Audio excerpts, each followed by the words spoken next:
There are stars that shine brilliantly for a time, and there are gentler lights, not dazzling, not noisy, that quietly guide us for a lifetime. Audrey Hepburn was one of those lights. She didn't just walk away from Hollywood. She walked into the hearts of millions, not through glory, but through kindness.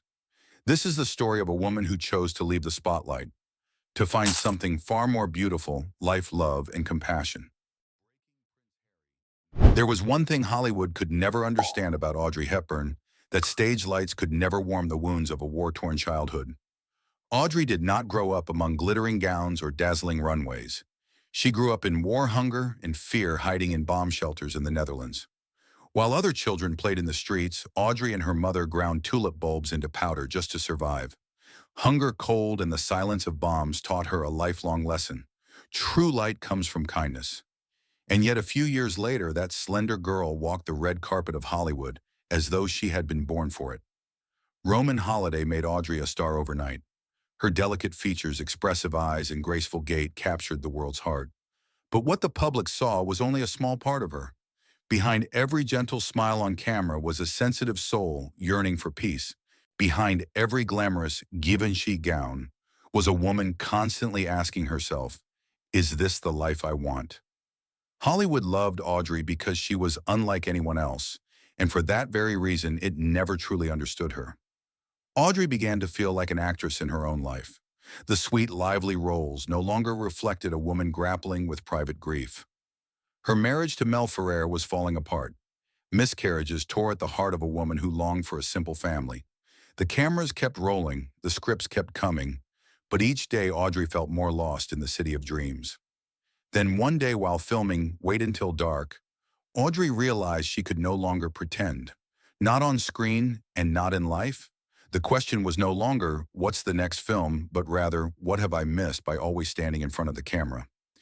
That was when the war began, not against others, but against Hollywood and the image it had forced upon her.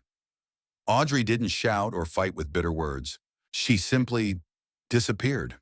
Before the spotlight could even warm her skin, she had already chosen to walk away. There is a kind of peace that Hollywood cannot offer. It doesn't come from applause or box office numbers. It comes from moments like Audrey sitting in her small garden in Switzerland, gently resting her hand on her belly, the place where the hope of motherhood had once vanished too many times.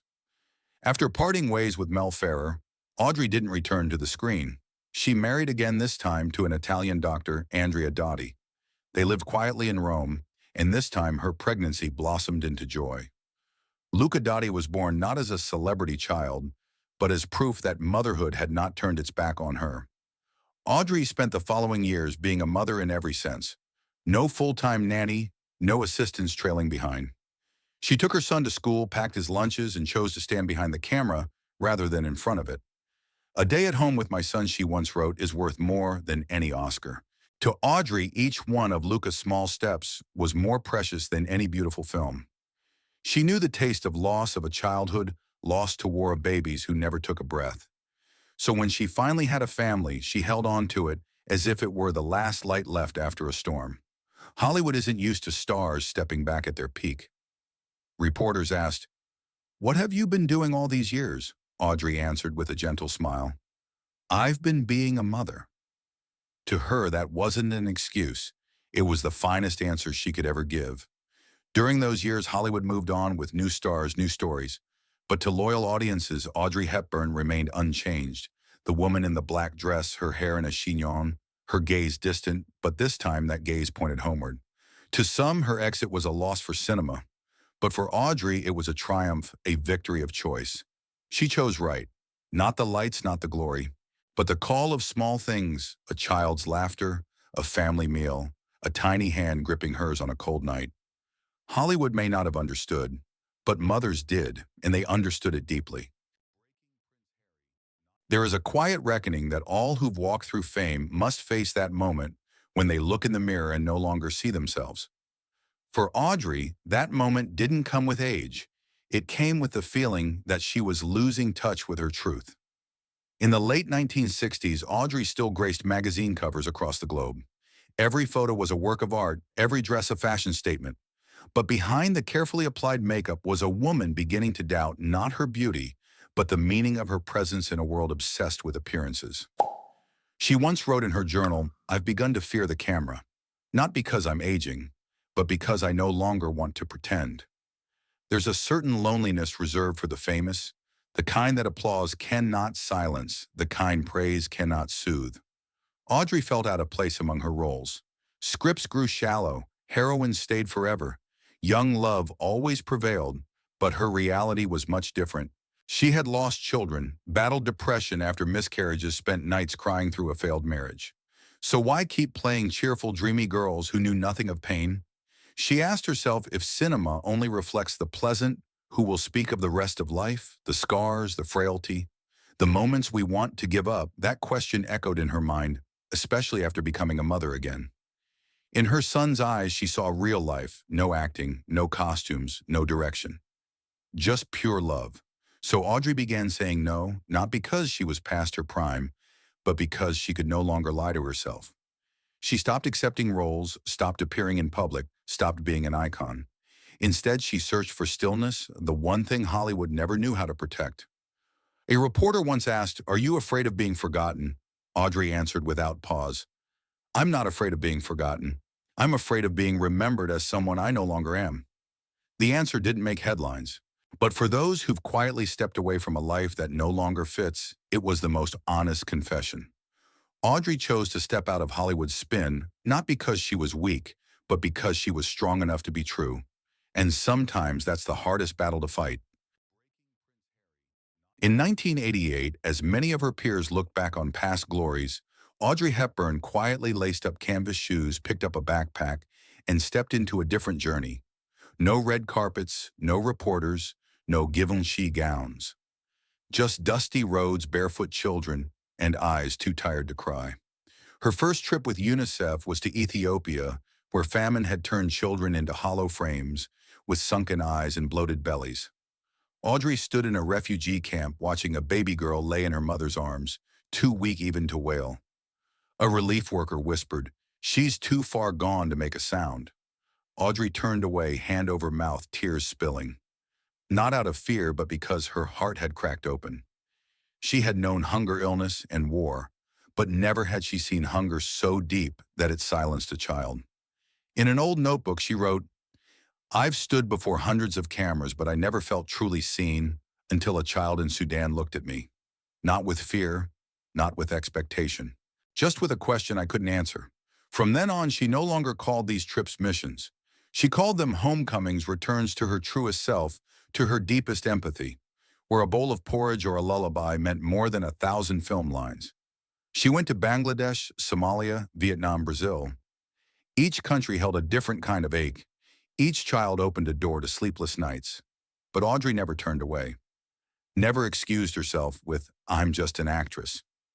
She learned to hear tears that made no sound, to wipe the faces of grieving mothers with hands once draped in white gloves, to sit still long and silent beside a grave, without a name marked only by an old scarf and a stone.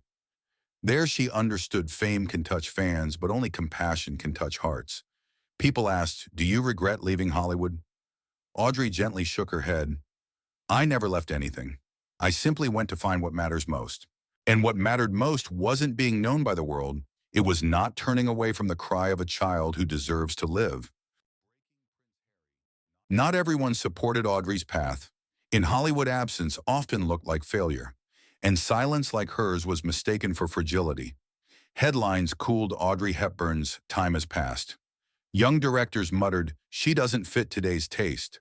The same voices that once praised her now kept their distance, as if a movie star doing charity was somehow uncomfortable. In their eyes, Hollywood was eternal, humanity was a passing sentiment. But Audrey didn't argue. She held no press conferences. She didn't fire back in columns. She simply continued, one more trip, one more child held in her arms. She once told a friend, "If I return to acting, they'll say I'm beautiful again. But who will look at starving children and say they deserve beauty too?" Hollywood had once been a perfect fit. Now it felt like a tight cloak restricting her spirit within lights and film reels. She didn't blame it, but she wouldn't go back. In the late 1980s, she was offered a major role, a brilliant script, a generous paycheck. Days later, she learned that Somalia was facing a deadly famine. UNICEF needed her not for her name, but because where she went, the cameras would follow. And when cameras followed, the world would finally see. She chose Somalia. No press release, no regrets. The night before her trip, Audrey wrote, "They say I've turned my back on film, but if art cannot move the heart in the face of hunger, can we still call it art?"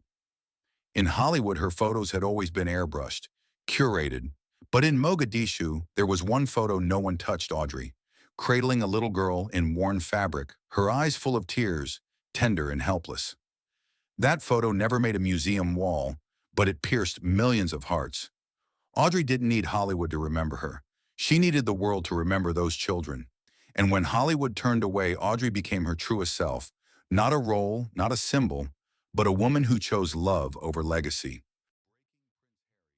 Old age did not come to Audrey as darkness, but as a quiet autumn afternoon where she no longer had to act, prove herself, or protect anything but the memories that still lived in her heart.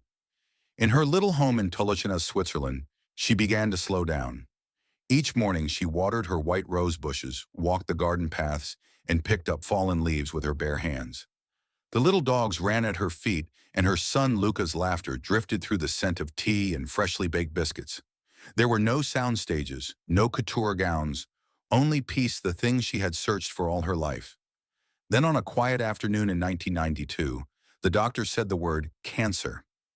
Audrey was silent for a long moment, then nodded gently. "I understand." No tears, no panic, just a soft wave of sorrow, not because she feared dying, but because she had hoped to take one more trip to Rwanda, where children just freed from war still needed a comforting hand. That night she wrote a letter not to anyone in particular, just to life itself. "I have been a princess, a lover, an icon, but the moments when I felt most like myself were when I sat in a small village holding a child I'd never met, and all it took was one touch for everything to feel whole." The illness did not dim Audrey's inner light. On the contrary, it made her past choices shine even brighter.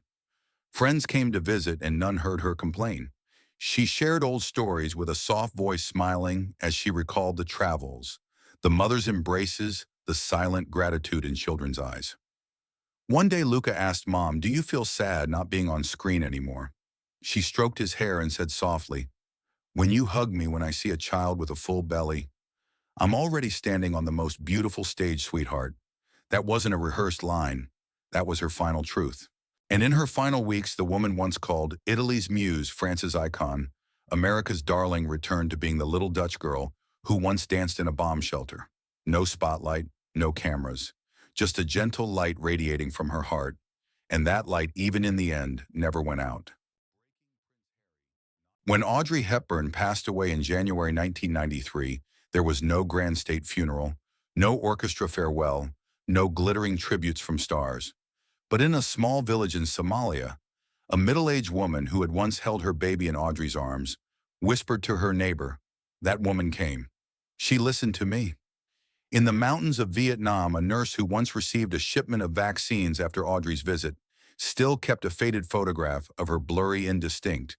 But in it, Audrey is gazing at a child with a soft smile, light, glowing like spring sun.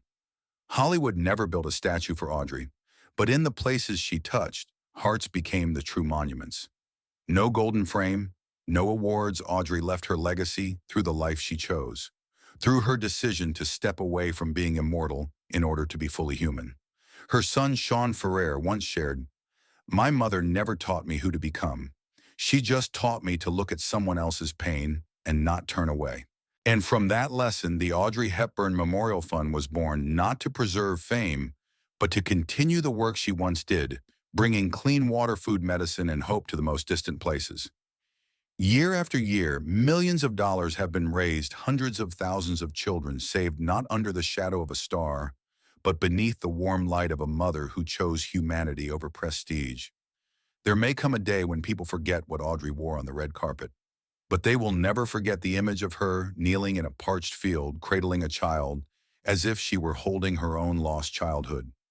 Her legacy was not loud. It was a ripple, like the scent of flowers after a rain, like the gentle touch of a trembling hand feeding the first spoon of porridge to a famine-stricken child. And perhaps for Audrey, that was her greatest role, not on a soundstage, but in life. Not through dialogue, but through gaze. Not by a director, but through love. A legacy with no golden frame, but a permanent place in the hearts of those who believe that gentleness is strength. Time worked like a patient craftsman, slowly reshaping the world's memory of Audrey Hepburn, not just as Holly Golightly in a black dress, but as a woman who quietly won a war no one ever saw. There was no grand tribute greater than a handwritten letter from a mother in Colombia thanking her for the vaccine that saved her child.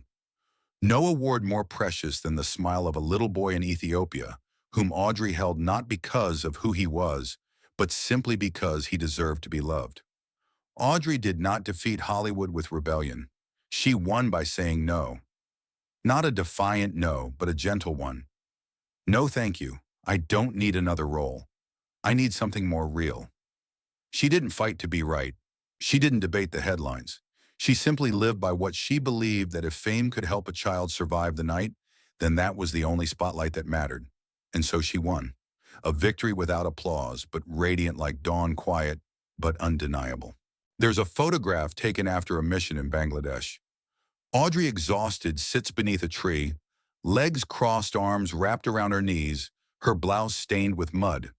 Someone asked her, "Do you feel too different now from the Audrey Hepburn people remember?"